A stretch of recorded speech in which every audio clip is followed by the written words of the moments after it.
મિત્રો આ છે રત્નેશ્વરની જગ્યા અને જે કાંઈ વાહન હોય એ તમારે અહીંયા પાર્કિંગ કરવાના રહેશે.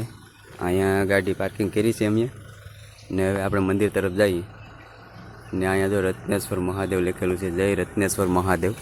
તો અંદર મંદિરમાં જઈએ અને બૂટ સંપર્ક હોય તો અહીંયા ઉતારી દેવાના, કાયદેસર અહીંયા લખેલું જ છે.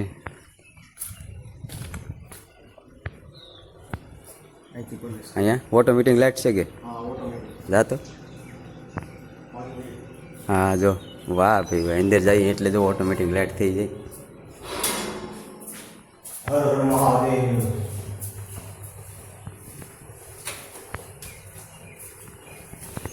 તો કાંક આવી નવી જગ્યાએ તમને લઈને આવ્યો છું દાદાની. જય મહાદેવ.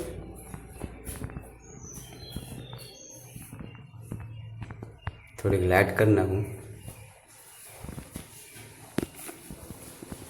રત્નેશ્વર મહાદેવ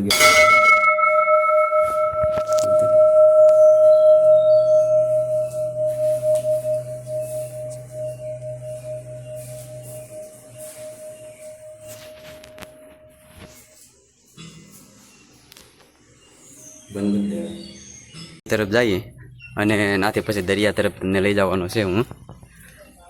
જે આપણે દર્શન કર્યા નીચેથી મંદિરના, એ મંદિર આ છે રત્નેશ્વર મહાદેવ, જે આપણે નીચેથી દર્શન કર્યા ને.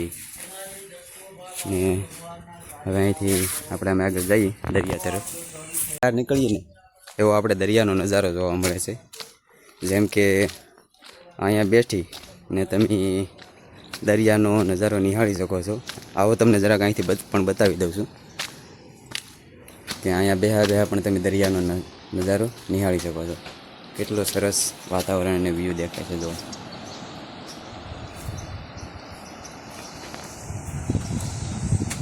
આપણે હાવ દરિયામાં નીચે જવાની કોશિશ કરીએ છીએ, જોકે જવાય જ છે, કાયદેસર રસ્તો જ છે.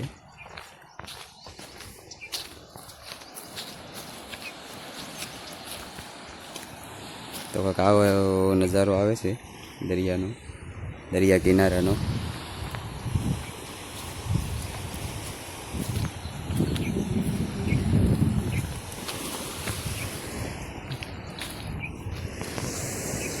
એમ કે અમે જો અહીંથી વિતરા છે 8 ફીટ, પણ કાયદેસર સીડીઓ અહીંયા છે. એ પણ તમને કાયદેસર સીડી બતાવી દઉં. જો આ છે એ કાયદેસર સીડી છે ને આ કાંક દરિયાનો વ્યૂ છે.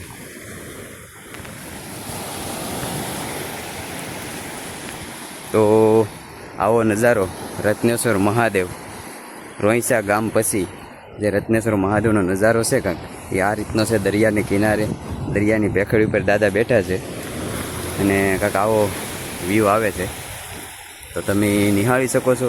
અટાણે દરિયો જો કે ભરતી છે. જો વેર હોય તો આ પાણી છે ને એ બહુ આઘું વહી જાય છે અને એ પાણી આઘું વહી જાય એટલે એમાં મજા આવે છે આ બધી રખડવાની. જે આ બધું ખુલ્લું થઈ જાય છે, પટ થઈ જાય છે એકદમ.